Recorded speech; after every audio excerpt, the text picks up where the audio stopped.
Start recording. Okay, awesome.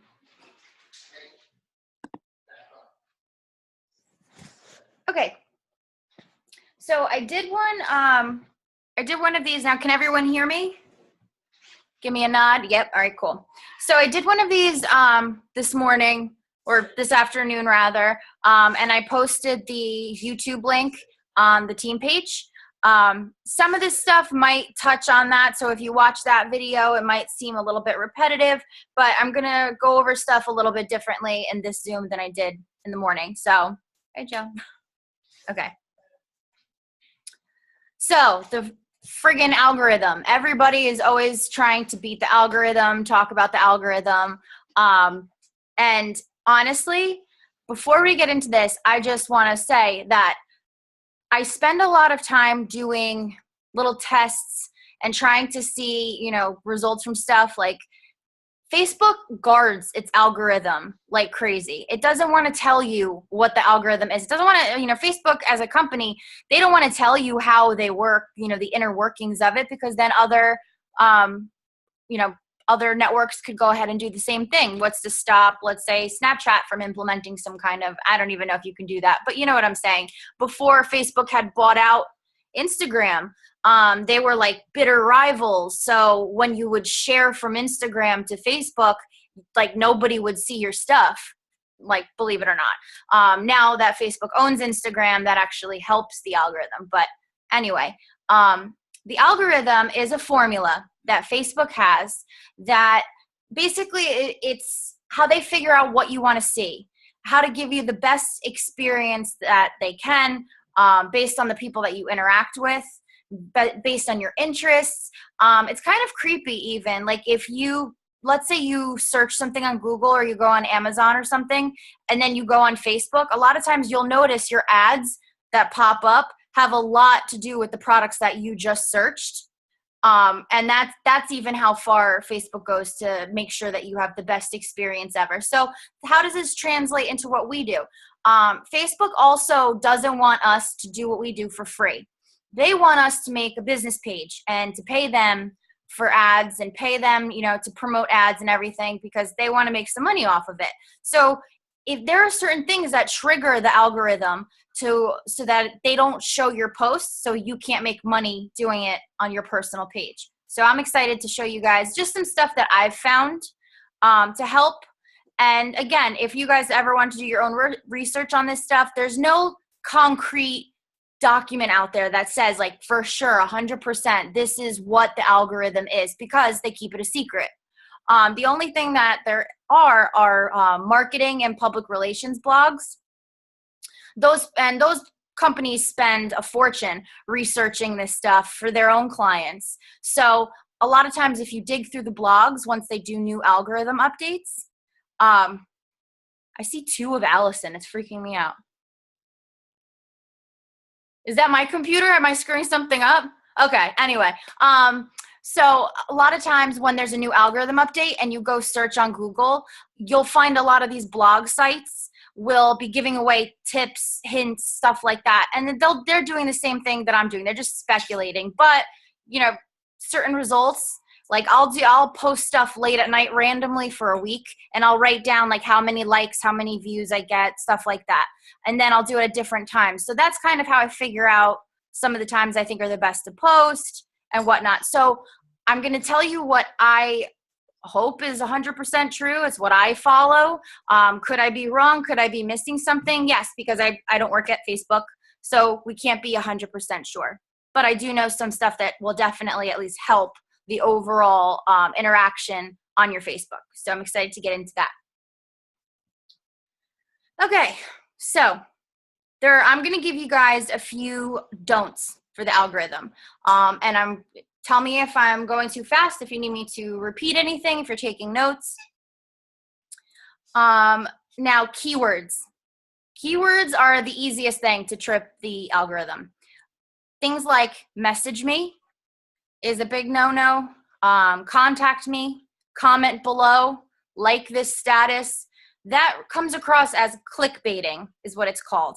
And Facebook picks up on the fact that you're doing this to get people to go to another link or to comment on your picture or something. So they pick up on the fact that you're doing it for some kind of business reason, even if you're not, which is dumb, but they pick up on it.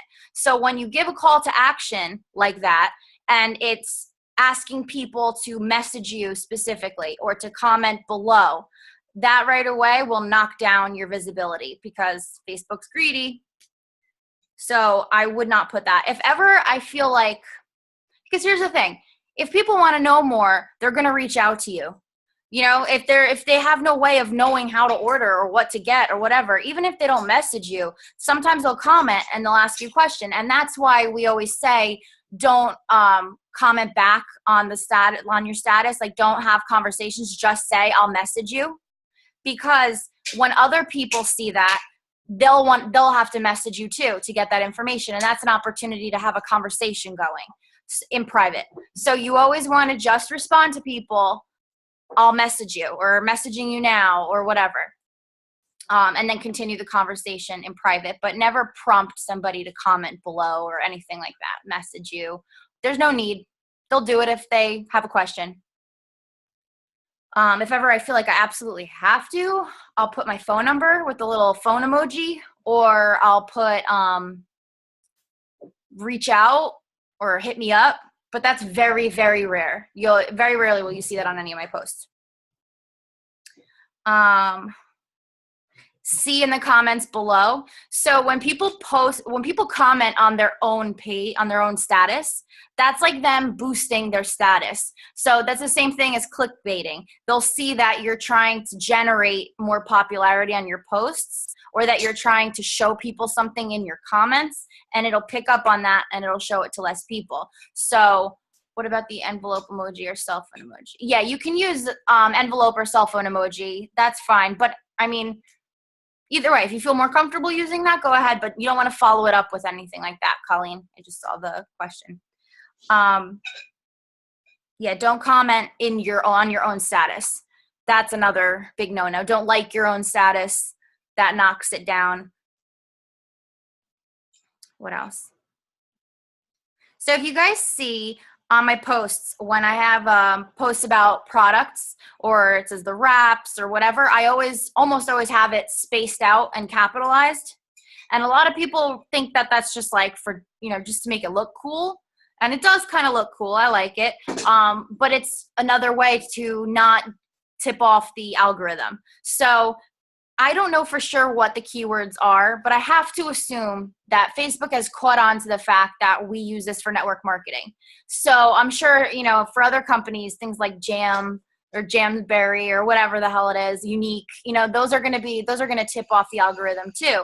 But for us, things like It Works, Wraps, HSN, things like that, I always just capitalize and put spaces in between. I do the same for customers, because that I don't know this for sure, but I feel like it would make it seem like a business post.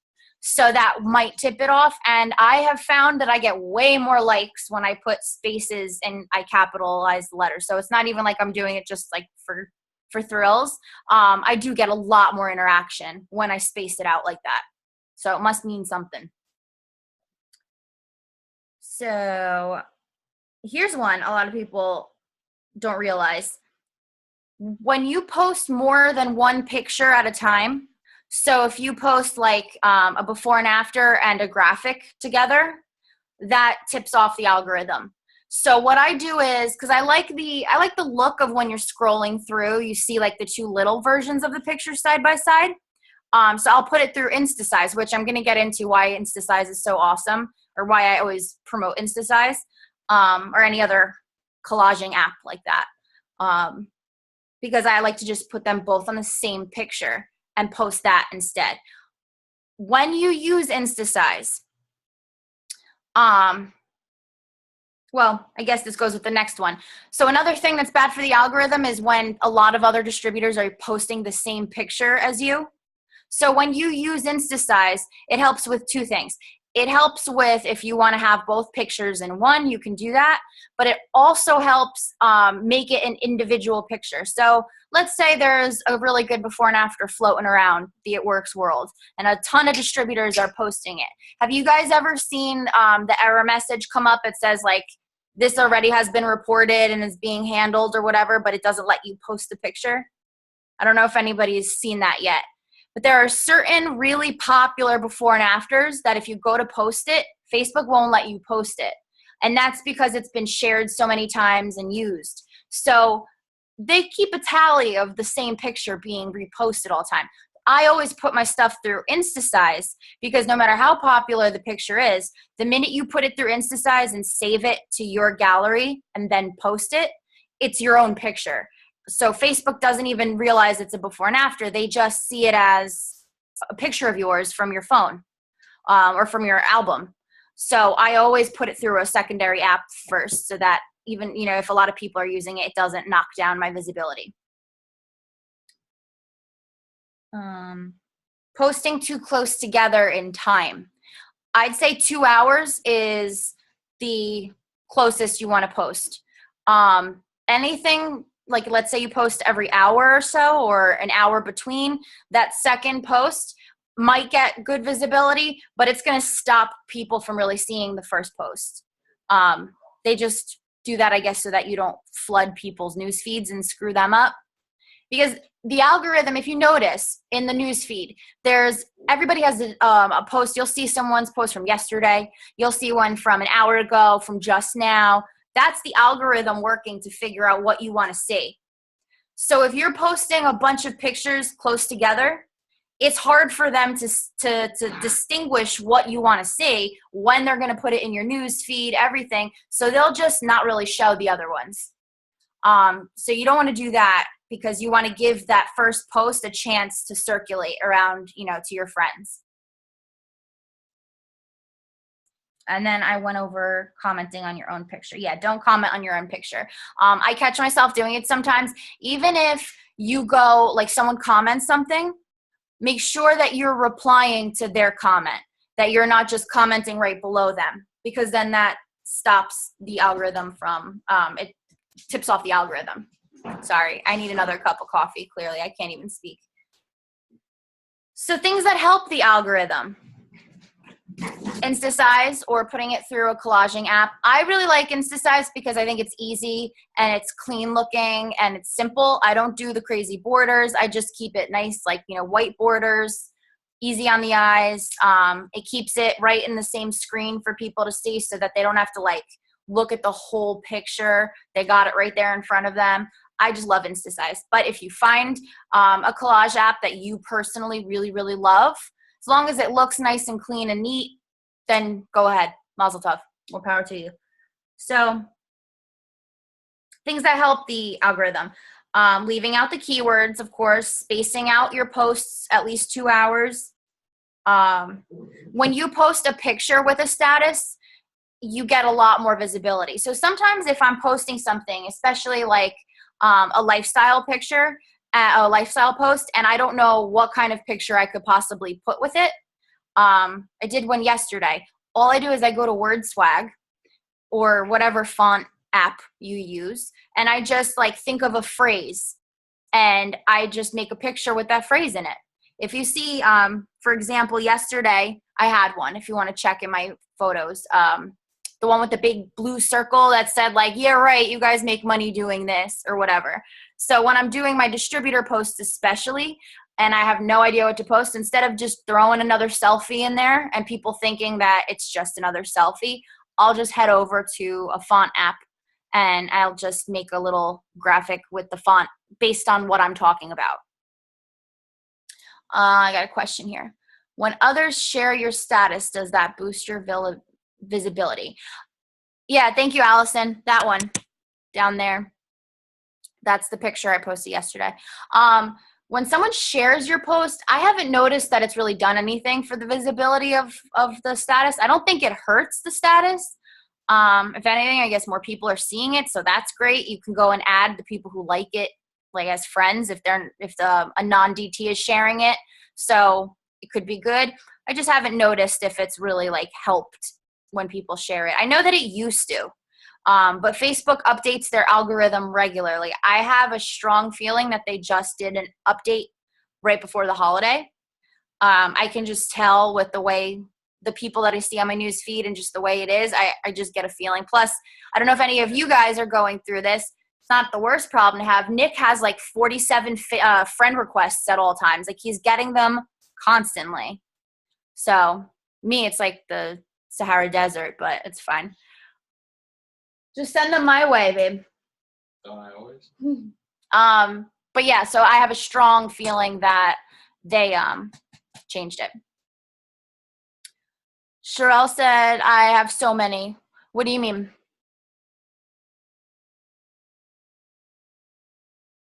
Oh, friend requests? Go through those things. If they're not like weird people whose like profile picture is like, I always say this, like if their profile picture is Hello Kitty and they went to like the University of Badass in Tokyo or whatever, like don't add them. That's not a real person. If their display photo is like sparkly flowers, don't add them. But if it's like a person, he's been getting like real people from the area, which is like awesome. It's like, thanks Facebook, hook it up.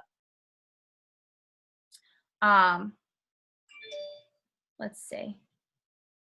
But pictures help boost it. Emojis actually help boost it too. So emojis do a few things. Emojis help the eye. Like when you have a big chunk of text, you want to kind of space that out. You know, maybe return to the next line, put an emoji to start it. The iPhone has a really cool thing where it'll give you suggestions of emojis you can put in as you're typing. But I know it might be, I never used to use them. So when I started, I felt really like cheesy and weird throwing a bunch in there, but it really does help boost the visibility. So even if you put like a few kissy faces or whatever at the bottom of your post, or use it to space out like each paragraph, you can do that. But I suggest throwing a few in there for sure. Okay. So that is in terms of posting with the algorithm. That'll only get you so far. So I feel like the theme of this Zoom is going to be posting and praying is dumb, because posting gets you so far. That's it. Once you use up your warm market, if you don't do a few other things, when you're adding new people, your posting isn't going to do like a whole lot. It's especially not going to be as amazing as it was in the beginning for you. So posting is important. I will always post. I'll always post consistently. Yes, if I'm in a rush one day and I miss a post time, I'm not going to beat myself up about it. But as soon as I remember, I'm going to post something that will either, I know, get a lot of likes. So I'll go on Pinterest and I'll get like a popular kitchen look, or I'll get, you know, a funny meme or something that I know is going to kind of get some interaction going, and I'll post that. Or I'll, you know, just carry on with my schedule and do it. The important thing is the focused interaction. That's the utmost importance, and the way you communicate with your potentials on Facebook. It's super important. It's what you do in that sense is going to set up how many of them see your posts. So yeah, posting is important, but it doesn't mean anything if nobody's seeing it. And you can try and, you know, beat the algorithm all you want. Are you kidding? Okay. She's so needy in the rain. Here, chew on this and leave me alone. Because she'll drop it and she'll go after my drawstring again. So posting is important, of course, but it doesn't mean anything if you don't have, you know, people to show your posts to. So before we get into how we talk to them, let's get into interacting. So now when I do coaching with people a lot of times on the team, I'll say, what's your interacting like? How much time do you spend interacting? And they'll say, oh, you know, I do the hour. And I'm like, okay, cool. What do you do? And then they'll say, so I log on Facebook and I go through my news feed, and anybody who's not a distributor, I try to comment and like on their stuff. Now, that's awesome, but that's not what we're talking about. That's still falling under posting and praying. What you want to be doing, and I'm sorry if this is repetitive to you guys, you heard it this morning and you hear me talk about it a lot. Focused interacting is dedicating X amount of time per day. And now let's be realistic. If you're super, super, super busy, you're not going to last very long forcing yourself to spend an hour interacting. If you can spend a half hour with focused interaction and you're not overwhelmed and stressed about it, that's going to be a lot better for your business than if you just force yourself to sit there for an hour. Come on, dude. All right, can you take her? So go to your friends list on your page. There's a difference. Don't go to like the menu bar and then go to friends. Go to your actual Facebook. Then scroll down to where your friends list is. Click that and you go to the all friends tab. Not the new friends or the new posts, because that's still algorithm driven. The all friends tab is alphabetically organized. It's just everybody there. So what I do is you can either scroll through and then decide to start at a certain point. I'll search names. So yesterday I typed in JEN in the search bar, and any name that contains JEN, so Jen, Jennifer, whatever, popped up. And I went through all of them, and then I went to their Facebook and I commented something and I liked something. When you do this, it's not about how many people. So I don't even keep count of the people. I keep track of the time. When you're really, really busy, don't beat yourself up if you can't, block off an hour. What I tell people is set a goal for the day. Say to yourself, I can realistically do a half hour today. I can realistically do a 45 minutes, an hour. And again, what you put in is what you get out. So if you can do an hour and you want this, then do it. But if you have 5 minutes here, 10 minutes here, you're on the toilet, whatever. So set the timer on your phone and just go to your friends list and bam, bam, bam. Don't think, just interact. Go from one to the next. Like, comment, like, comment, like, comment. And then when you're busy and you're unable to do this anymore, stop your timer and keep track of it in your notes, how much time you spent doing this. At the end of the day, add up all of the little breaks that you took to do this, and I'm sure you'll surprise yourself at how much time you were able to actually do it when you're not stressing about blocking off one chunk. So I'll do this, and then at the end of the day, I'll find that I've done 40 minutes of interacting throughout my day, and now I only have 20 more to make my goal. So it's up to you, however you want to do it. But by going to your friends list and either typing in a name or going to a certain, letter and starting from there and working through, you're going to see people that you had no idea you were Facebook friends with. Like, you're going to see people that you never see on your news feed, that you never interact with. And guess what happens when you comment and you like their stuff? You're going to start seeing them in your news feed, and that means they're going to see your stuff. It's kind of amazing because I'll do this, and then later that day I'll have a few messages from the people I interacted with that I didn't even know we were Facebook friends. So you really want to open up that friends list. The algorithm can keep you trapped. If you just hang out on your news feed and like and scroll, that's all. Those are the only people you're ever going to show your stuff to, and the only people you're ever going to interact with. So get out of that. Bust open that friends list. So that's super important. I think once you have your posts going right and your friends list opened up, you're going to see it's going to be just like the day you started. It's even better, honestly, because even when you started, you still had limitations on who saw your stuff. So you guys following me so far? Am I rattling off too much? Tell me, because I tend to do that. Okay, so let me see the chat. Just want to make sure I'm not missing questions. Yeah. Congrats, Christine. You got a new LC. Awesome. Yeah, it's absolutely amazing. I started doing this really, really religiously 2 months ago. And I went from struggling to get my 4 LCs in, what was that?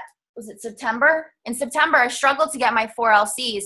And we counted, and we were actually finished I predicted 22 last month, and I finished at 22 LCs last month, and we're at 14 so far. 14 so far for this month, from going from struggling to get 4. And that's when I started doing this every single day. So that has to be, and they're all new people that have signed up, like all new friends, I should say. Okay, so now you got your interaction going, you got your posts going, you know, the algorithm can kiss your ass, you figured that out. So now you want to be able to talk to your friends, to your Facebook friends, your audience, your people, completely natural. So I always say, if you're writing something, take a deep breath, look away, look back at your phone, and think of it as if you were to receive that message from somebody. If it seems at all businessy or salesy, delete it. If it sounds like something you'd get from like one of your good friends, you're on the right track. The less you say, the better. You, of course, want to tell people the basics. Like if they're asking about a loyal customer, like you want to tell them what you need to tell them. But a lot of times we get so caught up in being official and like telling everybody everything that it comes across like we're convincing people. When you can try to convince people is when people think there's a catch and they kind of back away from it. When you let people make up their own minds about stuff, babe, please, you had one job. You had one job. I have 3 jobs. Get out of here. Yeah. I'm sorry. She's ridiculous. I can't handle I her. was on a roll too. What the hell was I saying? I can't handle her. What was the last thing I said?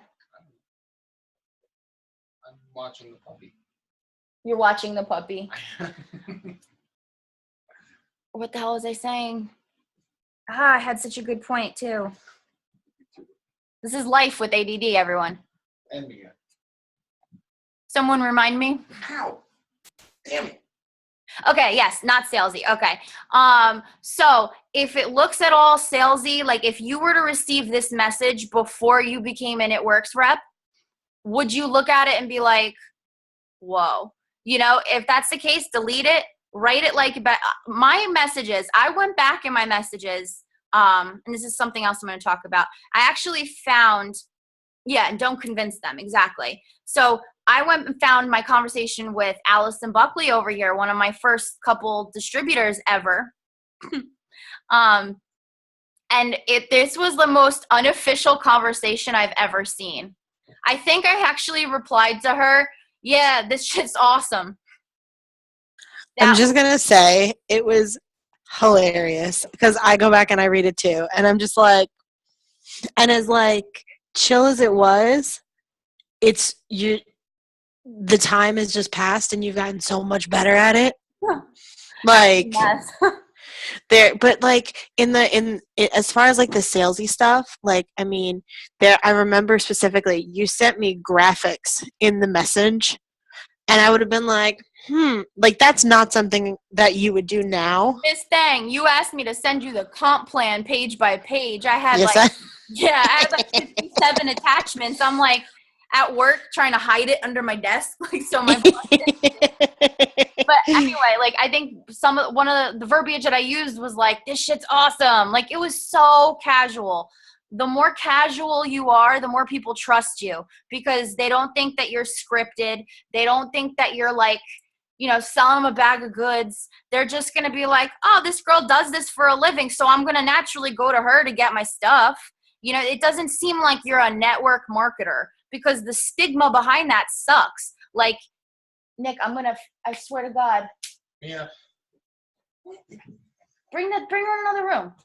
So the stigma behind us, it sucks. You know, you want to get away from the Tupperware lady, you know, reputation. And that's going to come from you sounding like you, especially to people who reach out to you that do know you. You know, how weird is it that when someone who does know you knows that you're just like super chill usually, and here you come with this official, you know, like, join my team, $99. Like, it's just not natural, and that's just not a way to get anyone to want to do your thing. So when you're talking to somebody like they're your bestie, it's a little hard sometimes because you want to jump right into that sale, especially when they're interested.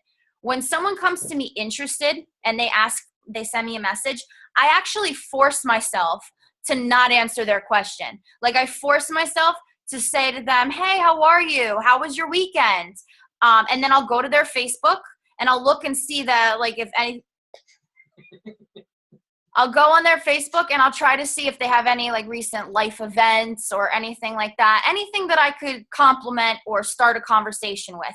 I actually try to have a conversation before we get into anything, especially for distributors, potential distributors. Now, I'm not saying I carry on a half-hour conversation with them. We probably have like 3 messages back and forth.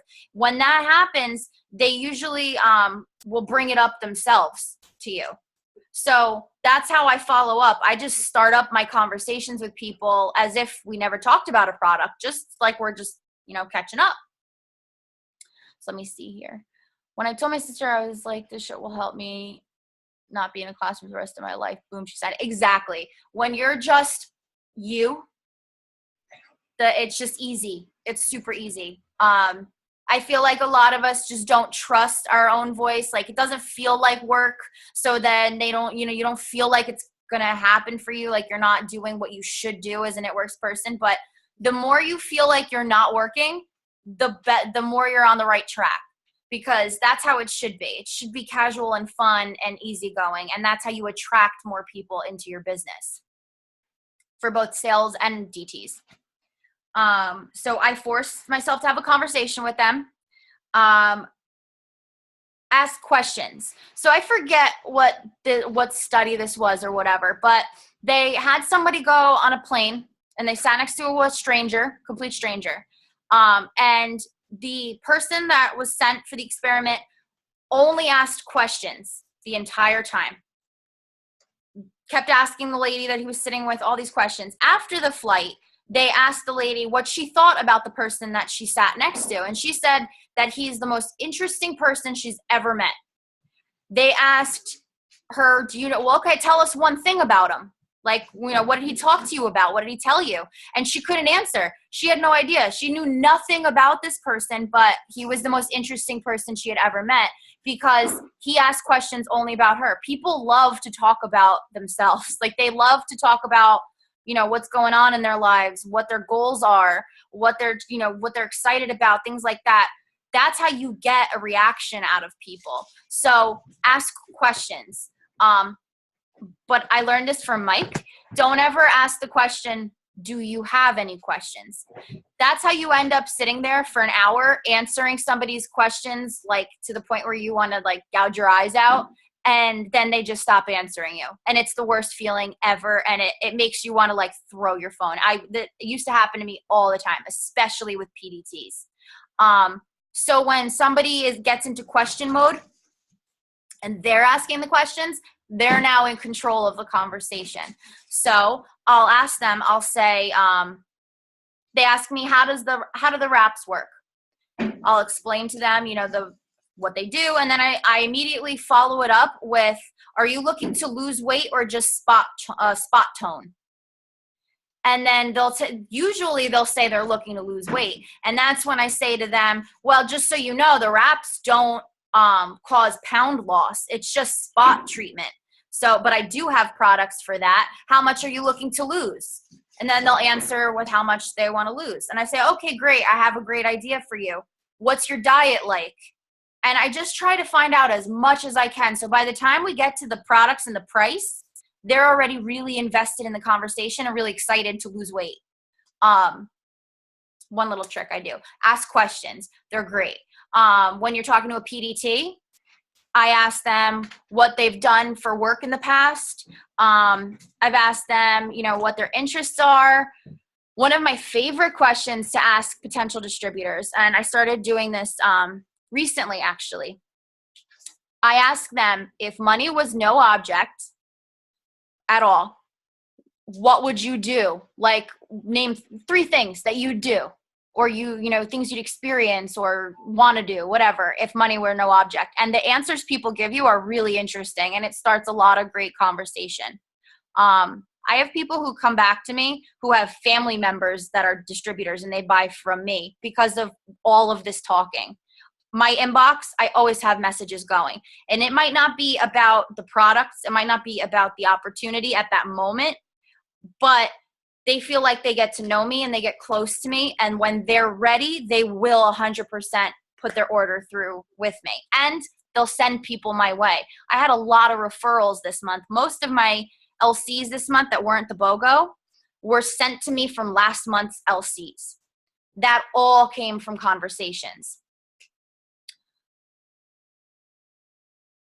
At what point in the comment? Just feel it out. Wait for a natural point in conversation. If it gets to a point where they're just like one word answers or whatever, then I usually just jump right in and I'm like, well, it depends. If it's like a follow-up and it turns to like one word answers or conversations dying, I remind them of their goal. We learned this at the retreat from Melissa Billiou. I'll say, instead of mentioning the product, say, so last time we talked, we mentioned you wanting to lose 20 pounds. How's that going? I just actually signed someone up on the cleanse and they're on their way. Well, are you still interested in placing an order for that? Something like that. When you mention their goals as a way to get back in the conversation, it doesn't seem like you're selling them. It still seems like you're interested in what they want to do. So that just kind of sparks conversation up again. And it takes practice. It definitely takes practice because I think we kind of are immediately wired to be salesy, which is good. This is sales. But the conversation aspect, forcing yourself to be personable with people and become their friend first, is going to get you so much more in the long run. So what else do I have here? Okay. How many of you guys have spent, and I'm guilty of this, have spent so much time talking to somebody, you're all excited. They say they're giving you their information this Friday, and then they ghost out on you. And it sucks. It really sucks. Like, you want to message them and be like, you're an asshole, blah, blah, blah, like, what happened to you? Where'd you go? Blah, blah, blah. Of course you can't do that. But a lot of us will just kind of forget about them. Is that something you would do? Okay, I'll answer that in a minute because I think my chat is all in a lag. So I'm gonna go through the chat at the end of this. I think it'll be easier that way. So of course you can't do that, but a lot of times you get pissed off at them, so you stop following up, or you're like, oh, screw that person, I'm done with them, they're dead to me, and that's no good. We were listening to Alyssa Billy, and she said that 2 of the double diamonds or triple diamonds on her team, she had to reach out to them and they blew her off 17 times, like between 15 and 17 times before they signed up. And they're double or triple diamonds on her team now. So yeah, imagine if she just was like, they suck, I'm out. Like, someone else would have signed up with them. They would have signed up with someone else. So what I always say is, love the ones that say no, not now, or ignore you, but love them on Facebook. Those aren't the people you want to message anymore. They want you to be annoying. They want you to like stalk them out. They want you to be like, hey girl, what's up? Hey, like, if you go through your messages and it's just like blue little haze all down the screen, it's sad blue little haze with like the arrow of the check, like, they've been on Facebook Messenger in the last 3 months. They're just dodging you. So don't send them messages anymore. But what you do is you become their bestie on Facebook. You like and comment and interact with them, and it's the strangest friggin' thing. I have a bunch of people on my potentials list. They only talk to me if it's on Facebook, like on their Facebook.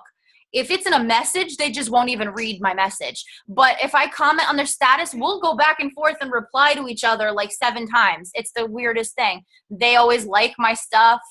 But just keep loving them on Facebook because they're going to keep seeing your posts. And once they come to their own decision, they're going to reach out to you. And the fact that you won't be harassing them and be pushy is going to make them more secure in that decision to do it.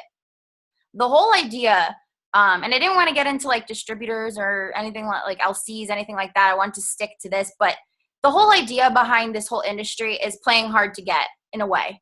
Like, make people think that you want them, you want to help them. I want to help you get started doing this. I want to help you order this product, but like you don't need to. You're not holding your breath. You're not waiting by the phone, because when you are, and that shows, it's exactly like a dating game. When you're like that and it shows that maybe there's a catch, that, you know, are they going to have to hound people too? Are they, you know, why are you so desperate for this sale? Is that the only way that you can make any money doing this? I don't want to do that if that's the case. I don't want to have to hound people. You know, people are weird when they're deciding to do this or not. They're really nervous. It took me a year to reach out to Leah, and a bottle of wine to reach out to Leah. And like, why? She doesn't bite, you know, like she was just a person. So people, when they're trying to reach out to you, especially if they're going to be vulnerable with a stranger and tell them that they want to lose 50 pounds or they hate their gut after they had 2 kids, you know, like that's personal. So for them to feel comfortable to do that, they might not answer you through message, but they'll feel good coming to you when they're ready if you guys have been Facebook besties all along. You know, you want to be their go-to. So let's see. So that's how I work my social media game. That's how I do, you know, the talking to people, the following up, the posting, things like that. Another huge thing, trying to think. Okay, so about lifestyle posts, I'm going to give you some tips, and I'm going to explain to you what are my favorite things. It's called the Golden Circle Theory. And this is by Simon Sinek, Sinek, and he did a TED talk on it. And you can YouTube it really easily. It's like 15 minutes long. It's awesome. I don't know if you guys can see this diagram. It's backwards, but the middle one in the circle says, and Sherelle's seen this before, it says why, how, and what, right? So think of Samsung and Apple. Now, Samsung has some really, really great phones. I mean, not the ones that blow up, but like the other ones. They're awesome. They have a great camera. They probably have a better camera than the iPhone, believe it or not. Some of them, so I've heard. The battery lasts a lot longer, all this. But why aren't they the iPhone? Has anyone seen the most recent iPhone commercial or Apple commercial with Frankenstein with the 2 lights in his neck? What the hell does that have to do with phones and computers? Jack nothing. Like, it's the most random commercial I've ever seen in my life. But it's like, it makes you feel all warm and fuzzy. There's a little girl singing, the village is happy, Frankenstein's festive, like it's great. So what does that have to do with phones? Look at a Samsung commercial. It'll tell you how many pixels its camera's got. It'll tell you how much storage it has, everything like that. And even though it's probably better, people still line up outside of Apple when they have a new phone coming out the night before to try and get it first. That all has to do with how they advertise. So the way Apple advertises, it works from the inside of this diagram out. It starts with the why. It tells you why you need it. Even if it doesn't tell you, it's just the feeling you get, why you should go with Apple. I want to go with Apple because it's just cooler. Like, honestly, you see those commercials and you're like, yeah, this is an innovative company. I love it. Then they tell you how it's going to, change your life or whatever. I mean, Apple, at this point, they just don't even speak in their commercials most of the time. And then what the actual thing is. Samsung will tell you what the phone is, what it does, how it's better in terms of memory, battery life, everything like that. And then by the end of it, when your attention span is already gone and you're like, boring, I don't want to know this, then they'll tell you why it's better, like why it'll improve your life. But you don't care at that point. So the difference in that in advertising is emotion. Oh, get her out of here. What is wrong with you? Stop playing with her. She was fine. I don't know who's worse, the puppy or Nick. She was fine for the longest time. She was fine?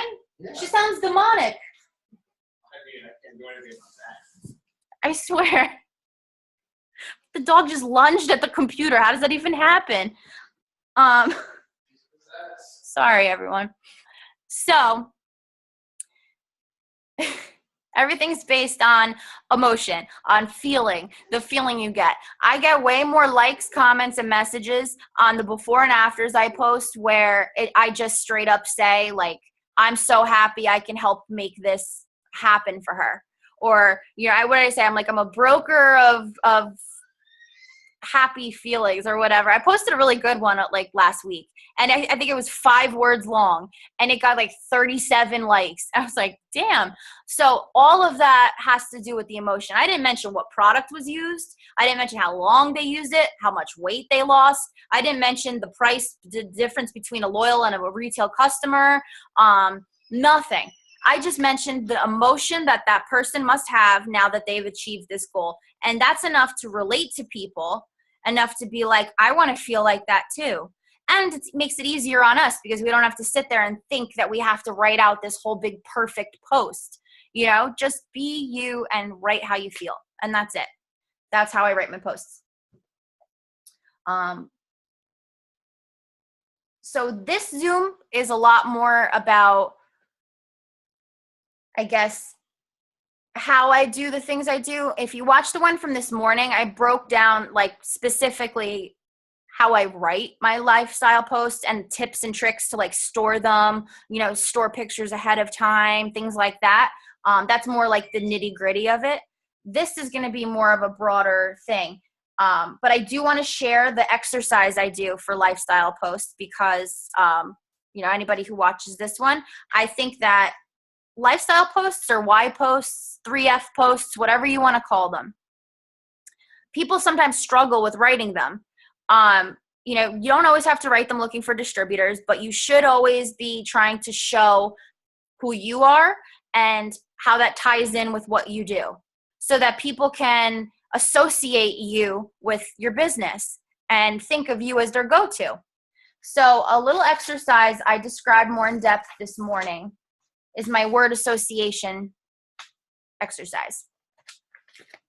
I shared this on the page. I think I did pictures, though. I don't think I did like a Zoom or a live. But if you see all this mumbo jumbo chicken scratch, right? What I'll do is I have brainstorming time. And brainstorming is super fun for me because even when I feel so uninspired and I feel, I'm not going to lie, like I feel sick a lot. So it's, my mind isn't always there where I could just be on point all the time. So I know that if I want to keep my business going, even when I don't feel my best and I don't want to have to write a post or I can't think or, you know, don't want to, you know, I just want to copy paste on my phone and go back to sleep or whatever. I know that I have to have it, you know, kind of a backup. So what I do is I sit and I brainstorm when I do feel okay. And this one I wanted to do a whole list of fun things. I wanted some new material to write my posts about. So I wrote fun things in the middle. And then I just sat and literally anything that came into my mind got put on the paper. It didn't have to make sense. It didn't have to relate. It could have not been fun stuff. Let's see on here. I had one on here that's like not even that fun. I have iPad on here. What does that even mean? I don't know. It popped in my head, so I put it on the thing. So anything that pops in your head, write it on here. On this one, I have freedom. This was my brainstorming session for freedom. I have a clock, barefoot, time, dreams, California. I've never been to California, so I don't know why it's freedom is what made me think of California. And this was before they legalized, just saying. So that's not why I wrote it either. Everything. I have decisions on here. I have the most random crap on here. But the other day when I didn't feel well and I wanted to write a lifestyle post and I was trying to think of fun things that, you know, or expenses that It Works could pay for, I flipped to this and I see hot yoga in the corner of the fun things brainstorming activity. And there you go. There was my inspiration for that post. And so it's just kind of good to have this on the back of your head. You'll have a lot of my like best ideas not even having to do with posts and stuff, will come when I'm doing this stuff. Because you're just kind of getting it all out on paper. And, you know, once you get the creative, you know, juices flowing or whatever, sky's the limit. So just put it all on here. I also have a list branching off of this of pictures. So when I do a good brainstorming session, I'll go through, and anything that I think I could break down further, I'll put on a list and I'll have it as my picture taking list. So on here I have, let's say I have Sephora, family, cooking, bar, hot yoga, nails, bed, sunny day, dancing, clock, quotes, Boston, Cali, blah, blah, blah. So next time I'm in Sephora, I'm going to take a picture while I'm there to use at a later time. Next time I'm with my family, I'll take a picture and I'll save it. Same with cooking, you know, all of these things. So I have a running list, and I can keep a bank of these photos and a bank of these lifestyle posts or ideas saved for a later time. That helps me get over the anxiety of writing like the perfect lifestyle post as well. Yeah, so I got a lot more in depth this morning. Let me see if I'm missing anything from these notes, and then we're going to open it up for questions, any questions you guys have. Let's see.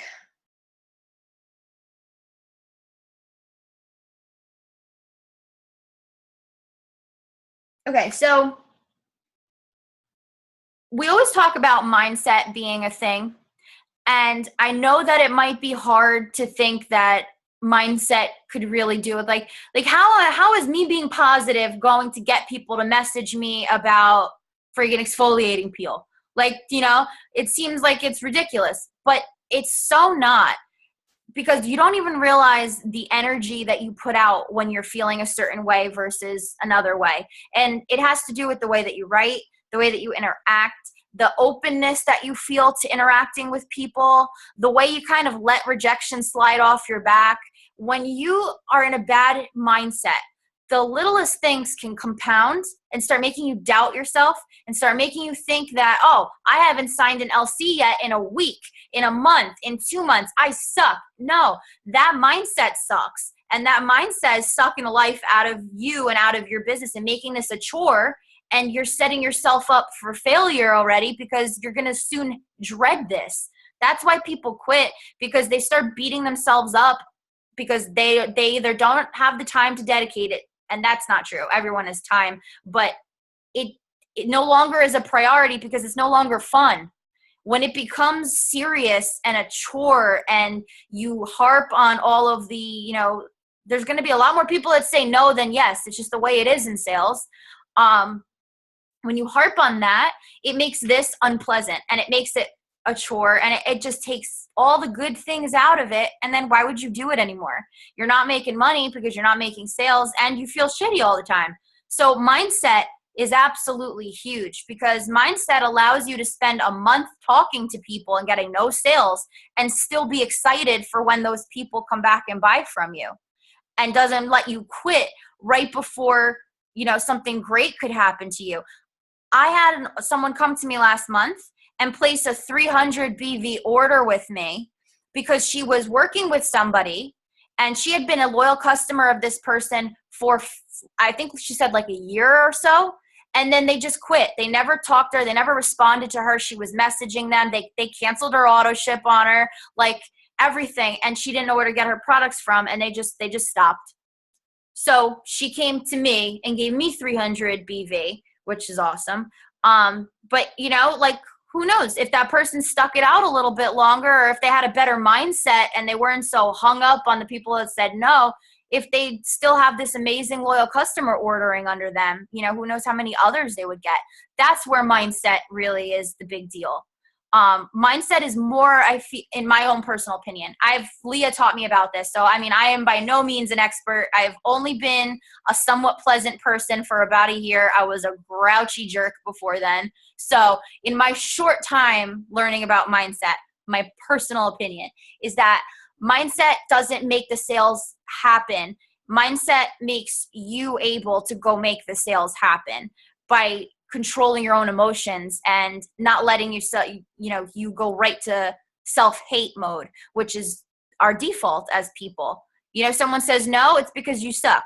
Someone says, I don't have the money right now, they're lying. It's because you don't have a network you can use anymore. You know, a DT quits on you, it's because they're all going to quit on you now, because that one person who didn't do shit this whole time is like, it's not for me. You're like, maybe it's not for me either. No, that's how mindset messes you up. You know, you got to take a step back and put it into perspective and say there's this much good here, and then there's like this much here. So let's keep that in check. That's mindset, at least to me. So when you're writing your posts, always, you don't have to be Miss Peppy, lovey-dovey, rose-colored lenses, pleasant, you know, if that's not you, if it sounds fake, don't do that. But if you're having a hard day, don't post about it. Go vent to your upline or go vent to your friends or whatever. Keep your posts about optimism.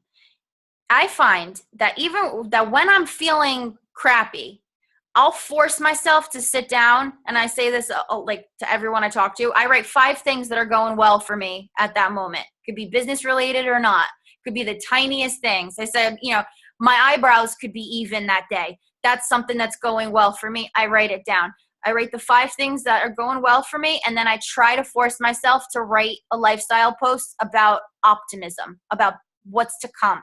And that will usually kick me out of my little princess diva phases that I go through like every other hour. Just kidding. Depends on the time of the month. Usually end of the month. That happens a lot more than not. So yeah, I think that's all I had written down to go over. Does anybody have any questions? I'm going to go backtrack through the chat, but send them on over. I'll make sure that I answer them. Could be anything. I love questions. I love talking, in case you can't tell.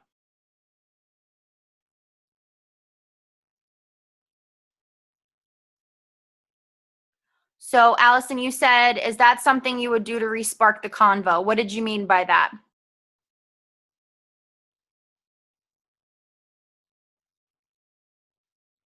You wrote it? Or are you going to say it? No, I was going to write it back to you, but then I couldn't make my iPad work fast enough. Please hold while I access that information. When did I say that? I said that when I was talking about being best. The rando question that the if money was no object question. Mm-hmm. Would you use that as like a respark? Would you be like convo dies, craps out, and then I use that with my PBTs. Right. So like if you're like talking to them about it and then they stop answering you, and then do you use that as something to get them to start talking again? Like as like a re into the convo died 2 days ago. Now I'm circling back to it. Conversation with them. I would try to just open up neutral conversation with them. There's something called the backdoor method, and what that does is let's say you were talking and someone ghosted on you and you want to bring up conversation again. So what I would do is, if it's been a few days, I say to them, I'm like, hey, you know, so-and-so, how are you? And I learned this from Mike. It's my favorite thing to use because it almost always gets a response. I'll say, you know, how are you? I've been really crazy the past couple days, and I just noticed it's been, you know, a few days since we talked. So sorry about that. I hope I didn't say anything to offend you. If you want, you know, I just wanted to catch up again or something like that. But by giving them that kind of excuse as to why we didn't talk, it takes away the elephant in the room, like oh shit, I just stopped talking to her, this is awkward. You know, like it gets rid of that, and then they can just be like, oh yeah, sorry, been nuts, how are you? And then you can just keep on going with the conversation. So that's how I would re-spark it. So, and then I would ask them a question of some kind about them. And then I would say, so I know we were talking the other day, and this is only if you didn't get a chance to bring up this question, but obviously, and say, but I have a few questions I always ask people who are interested but still unsure. Do you mind if I send them over just for curiosity's sake? You can send your answers back to me here. And then I'll send them like that question and then one more fun question of some kind. You know, like, I don't know, what's your favorite restaurant or something like that. That's how I just keep conversation going. Yeah, that's how I would respark that. So let's see.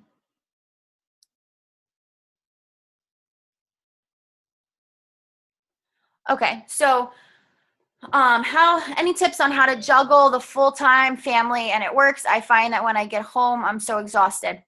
Totally. I find that even when I am home and I'm working the business, I'm exhausted. My house is like a mess. So, and when I started this, I did have, you know, a full-time job. I had a side job doing cakes, so a big commute.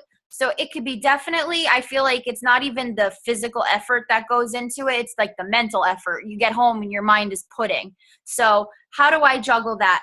I break up my power hour on the days that I'm super busy and stressed. I break up my power hour and I don't do a power hour. I just say I want to spend X amount of time interacting. I mentioned this earlier in the video and then in the one this morning too, if you want to backtrack to see like exactly how I do it.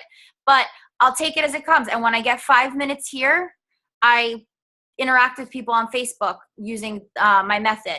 When I get 10 minutes there, and I just kind of take it as the day comes. The days that I'm not feeling 100%, you know, happy and myself and on the ball, I will not post as lengthy, but I'll post meaningful, meaning like I'll go on my phone and I'll find a really, you know, cute picture of Nick and I, and I'll post something that gives me joy or makes me feel happy. You're still working on your business because you're still boosting your interaction on your Facebook, but it's something that's going to feel less like you have to do more work and more like you're just taking a little personal break for yourself to, like, you know, post a picture of you and your boo, putting it on your Facebook. So that's my little tip, is just try to not think of it as extra work. That's how we fall into the rut with It Works, is like, oh man, I can't do this. I have to put it on the back burner. I'm too stressed. That's how that happens. When you make it fun and you try to do it as simple as possible, it's easy to kind of work it around your job. And don't beat yourself up if one day you post twice instead of 4 times or whatever. It's better that you post lifestyle or personal posts than you do 4 before and afters in a row anyway. So just kind of tailor it to what your day is like. You can even post about that too. You can take a picture of you like all beat up as, you know, tired, or you can take a picture. One of my distributors, Emma, is like, I'm new. What do I do for a lifestyle picture post? I'm like, well, what are you doing right now? She's like, my daughter made a mess of the house again. Her toys are everywhere. I just cleaned this. I'm like, that is a perfect post. So where you thought you'd have to sit down and focus on a good lifestyle post, why don't you post that you're cleaning up your kids' toys and that other moms can relate to that? That's going to get you interaction on your page. Find ways to include it in your life. You know, that's as much as I could offer. I don't personally like the scheduling apps for posting. They're good if you know, like for a week straight, you're going to be super busy or you're going to be traveling or whatever. Yeah, use a scheduling app to at least get your before and afters and like a couple lifestyles on there. But otherwise, I'd say just be authentic and try to post a few times a day, even if it's something that is like you picking your kids' toys up, something like that.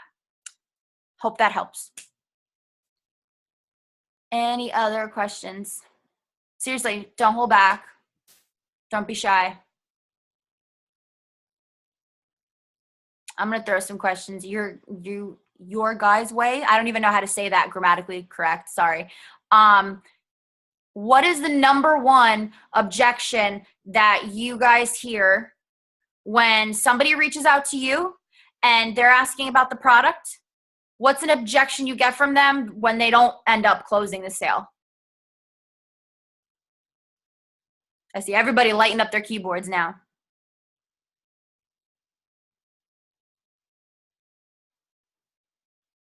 Mm-hmm. Okay, that's a good one.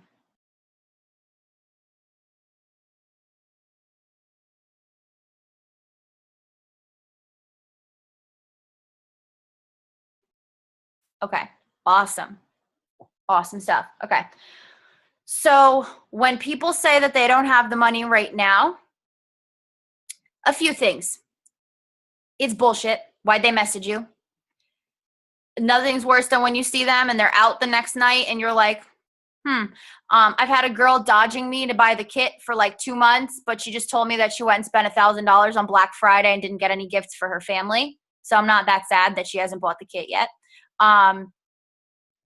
Money is usually just kind of like a cop-out, because if someone is really interested in those wraps or the cleanse or whatever, they knew it wasn't going to be free to begin with, but they wanted information. They're just not ready right now. If it's something that was like at the top of their priority list, they would be telling you like, oh my God, I'm going to find a way to pay for this and I'm going to let you know tomorrow. And like, you can tell the difference in somebody who's like honestly really into it and somebody who wanted some info. Now they got to think about it, but they don't want you to bother them. So they say that they don't have the money right now. Okay. So awesome stuff. So what I do is, one, I offer to have them host a party. But I don't say it to them like, oh, well, you can host a party. I say it to them like I have this brilliant new idea that's going to be amazing and groundbreaking. I was like, you know what, though? I have an idea. I know how we can get you your stuff for free. Do you have 3 friends that would come over and try a wrap? Or would want to come over and try some samples one night?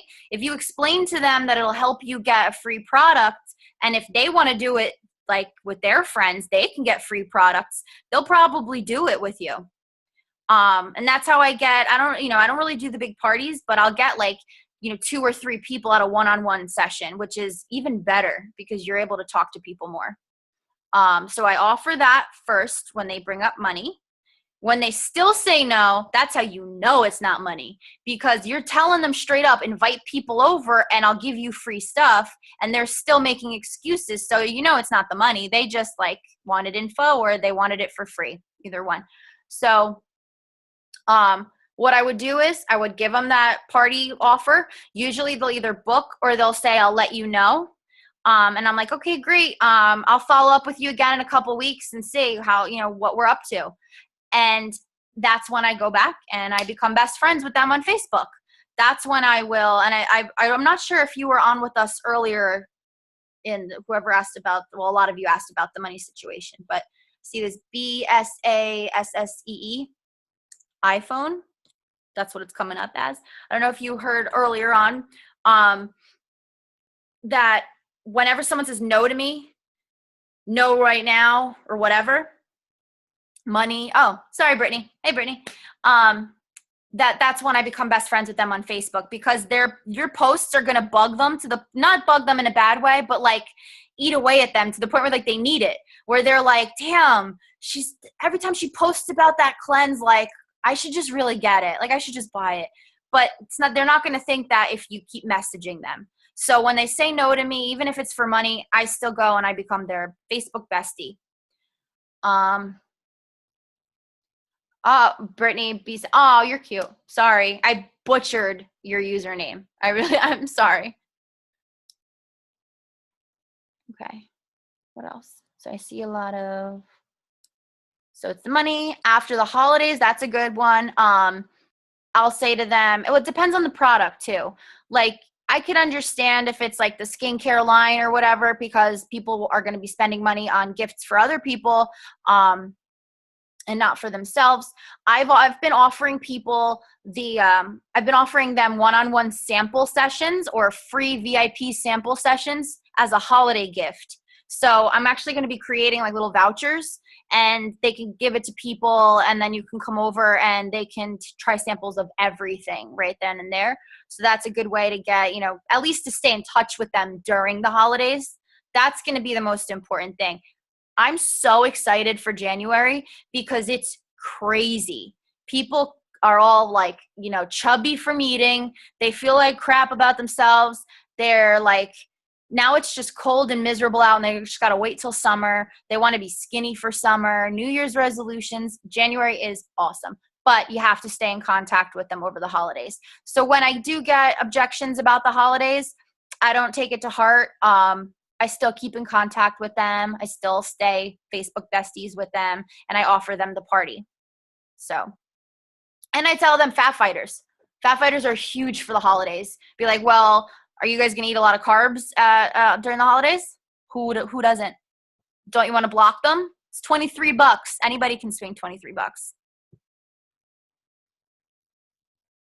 So I don't think I commit to shopping more than once. I don't want commitment. Yeah, that one. That one's fun. Okay, so Brady, I'll tag you in the script again so you can see that. In terms of introducing the auto to them, you never want to introduce the auto to them. I say to people, and I don't really get too many comments about the commitment using this lately. So they'll ask the price, and I'll say the price for, let's just use wraps because it's easy. The price for 4 wraps, which is considered one full treatment, is $99. Or you can start a challenge with me, and you'd only pay $59 for 4. And then people will be like, oh, okay, what's a challenge? Because the loyal customer thing, I was finding that people just, a lot of people didn't even like think to ask what a loyal customer is. I think they thought that I was just giving them a deal. But when I say, if you start a challenge with me, it's like, what the hell is that? So they have to ask you what that is. And then I say to them, oh, a challenge is if you agree to shop again with me in December and January. I don't ever say 2 consecutive months. I don't say 3 months total. I don't say auto ship. I don't say commitment. I don't say, I specifically say the months. If you agree to shop again with me in December and January, I'll give you 40% off for life. And it doesn't have to be the wraps next month. So if you're interested in our cleanse or any of our weight loss products, let's say, you can switch it and use that instead. And you'll get 40% off from today forward.